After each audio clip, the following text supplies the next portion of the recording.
Hello again. Again, my name is Liz. Welcome to my channel, The Long Road Home. My previous video, I talked about what I wanted my channel, what I wanted to do with my channel, and the reason why I did it. And to further that, today I'm going to talk about beginnings, my childhood, what consisted, of a childhood. And of course, here comes Kyrie.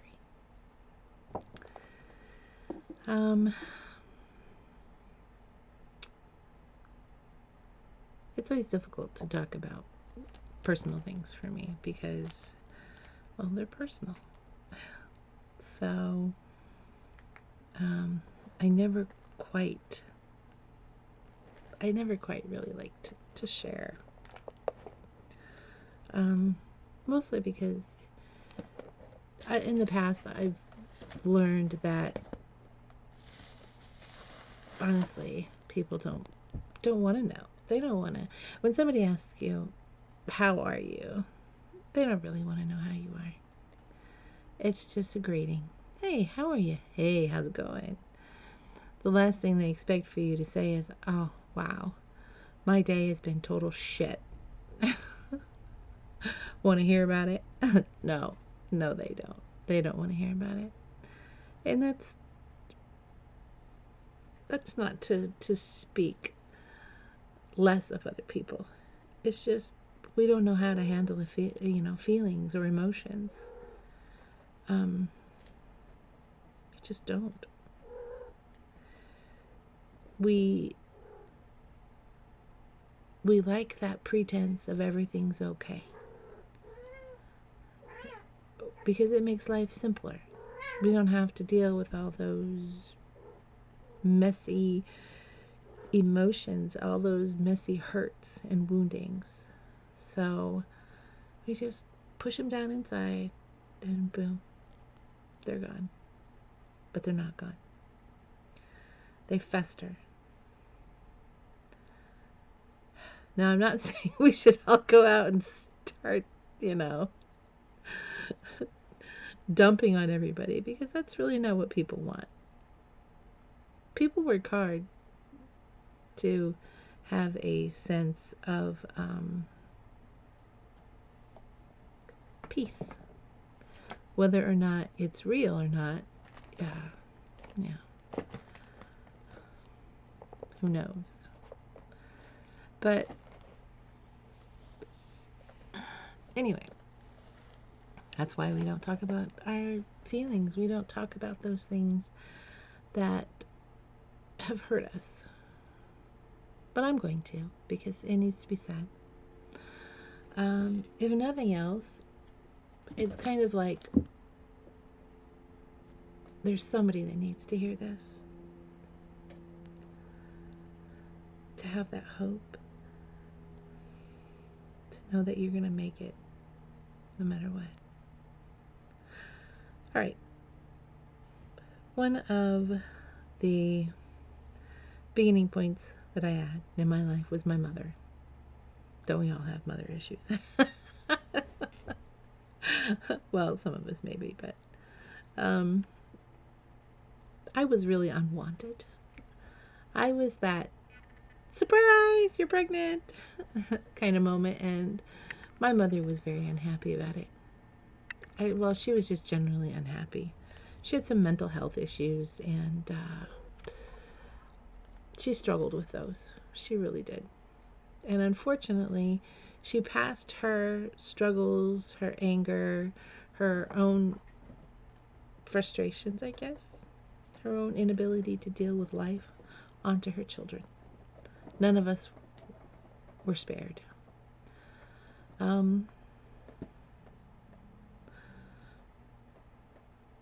I don't know if I got the worst of it or not, but it felt like it. I was kind of stuck with her after they left. I mean, because my siblings all bailed as soon as they could. They got out of there just as quick as they could. Now, my brother, he hung around a little bit longer, but that was to help when my dad's own mental stability just went to pieces. Dealing with his own issues. You know, he grew up in a tough time. He was born in 1933, so you can tell that was during a tough time for America, our World War II, a war we didn't want to get into, but well, people needed help. And Kyrie, I swear, do not step on my computer. Could you just stop it? Please, please, I love you. There you go. I'm going to pet you. Now you go away, won't you? See? Magic. Pet her, and she leaves.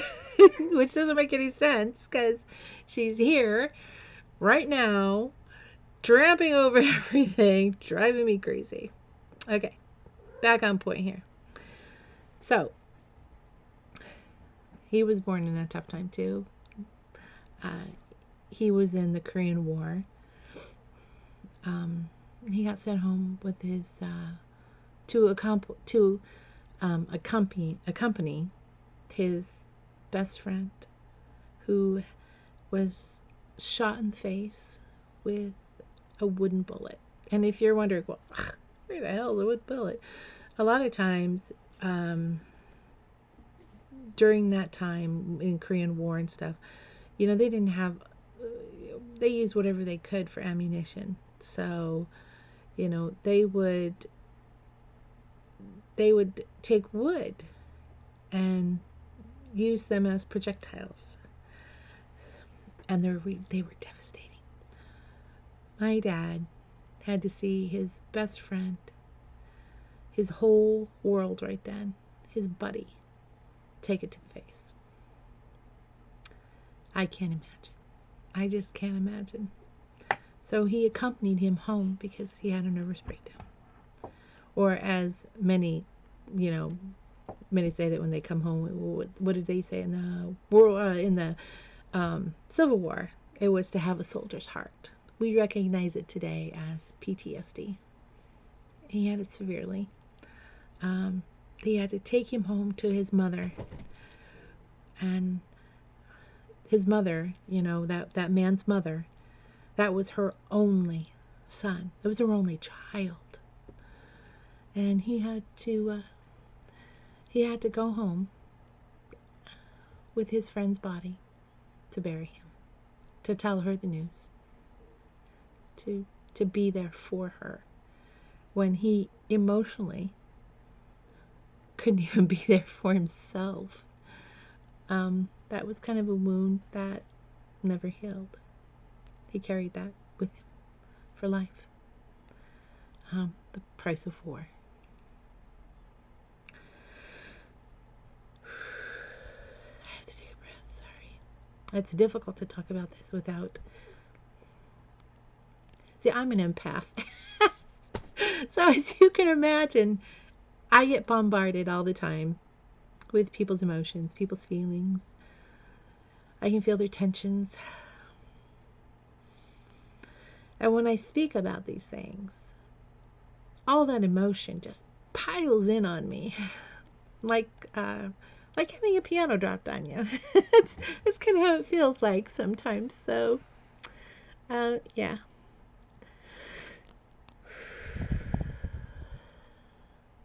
But my father's pain was real.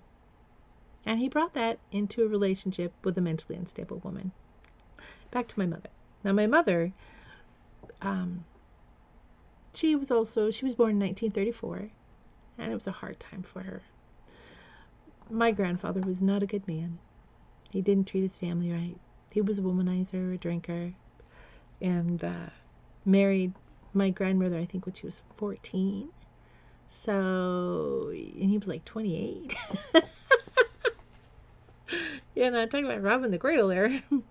But yeah, and they had 6 kids together. Supposedly, only 3 lived because she aborted the other 3, and they were all males. Um, but she was not a good person either. She made her children's lives hell. I seen a picture of my mother, and she was so skinny. All of them were, but especially the girls. My mom and her two sisters, my aunts. I mean, it was Kyrie. Oh my God, stop it! Sorry. And on top of all this, Kyrie is in heat, so that's extra special right now. But anyway, yeah, they all had a tough time. Unfortunately, my mother and one of my aunts passed their tough time onto their children in the form of mental illness.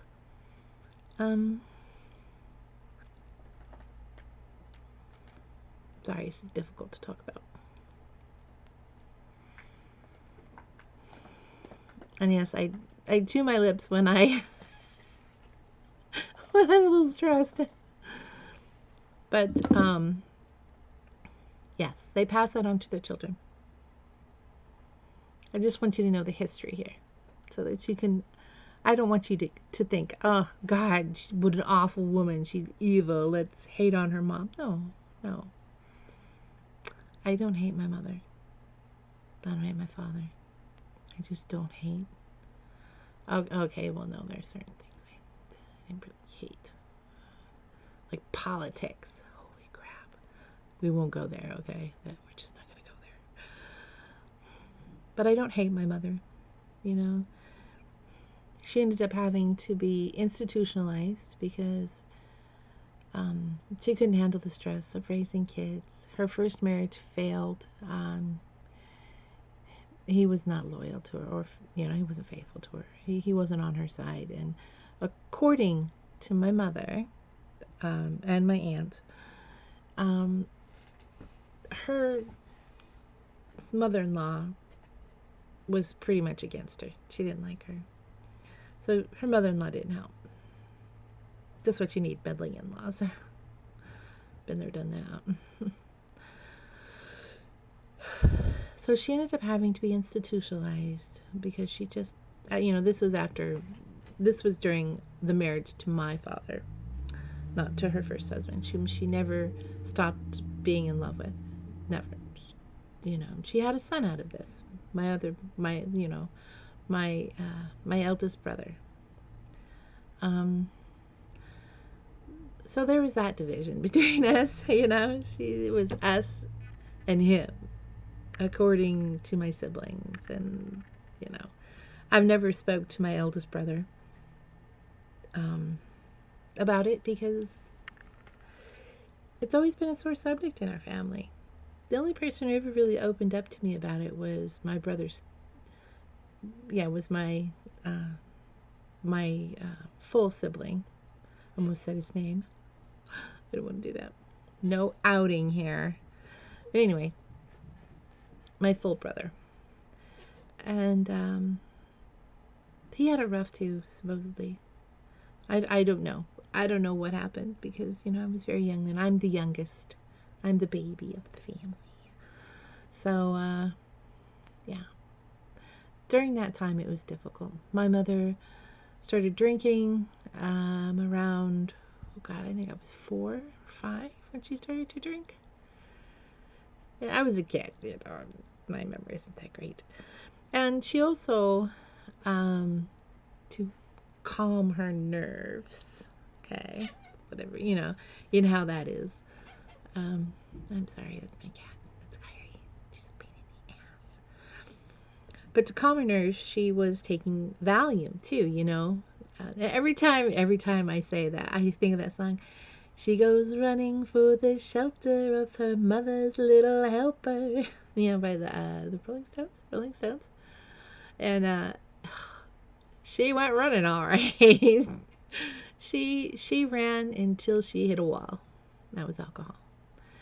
And at first it was just wine, occasionally, but she would go on benders, really. And, you could see the stress and the cracks, the fights. I remember the fights. I remember being so thankful when my father would get home. I would like zoom right to that door. That I do remember. I distinctly remember him holding me, patting my back, and me not wanting to let go. And I remember every time he would try to put me down, I'm like, don't put me down. You know? And it was fear. It was loneliness. You know? They left me alone with a crazy woman all day. Okay? And it was so stressful. And that's what I grew up in. You know, I remember the time that she, you know, she was just going to throw all our Christmas presents away. You know, she was drunk. And many Christmases to come, excuse me, confirmation birthday, I guess. Many Christmases to come were like that. Stressful. Holidays were terrible. You know, very few birthdays were happy. You know, she made sure of that. She made sure of that. But she was mentally ill. She was abusive. She was mentally abusive, emotionally and physically abusive. You know, when my father finally broke down, I think I was 6 or 7, when things just totally started to unravel for him, when he just couldn't take it anymore. And you know, he had a really good government job, and he just couldn't function anymore. He just could not function, and he quit that job. You know, he decided to take an early retirement, an early out for him, and get on mental disability, which took us several years to get any help for. I mean, it was awful. That's one thing that was always kind of a thing for me, is our veterans. They don't get the care they need, or the compassion. That war tore my father to pieces. Losing his best friend, watching him die. Devastating. Just devastating. Not just to him, but to generations. It's a generational devastation that carries on through families. Just like mental illness. It doesn't just affect the person who is going through that mental illness. It affects everyone. Every single person that they have contact with, it affects. Okay, Kyrie, would you stop? Go away. Dear guides, give me strength not to kill that cat. And by the way, it's not my cat, it's my daughter's cat. It's her and her soon-to-be husband's cat. So, I mean, don't get me wrong. I do love her. I do.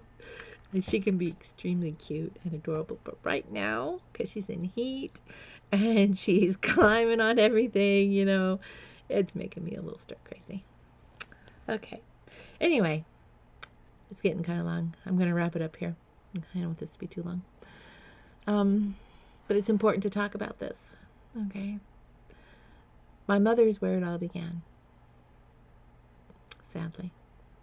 She brought into our lives chaos. She was like this black hole. And, you know, she just kind of pulls you in. And then, you know, you can see yourself being stuck on her event horizon. You know, like they say, you become spaghetti on that event horizon. That's what it was like.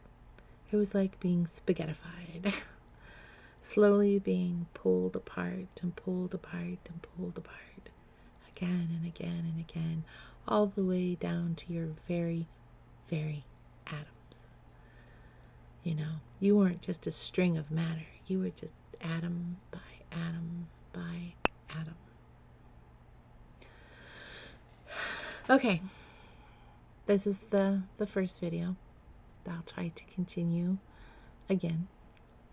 You know, get things going here. But that's where it starts. That's where my life began. With a drug and alcohol fueled mother. Mentally ill. Unable to cope. Especially not with 4 kids.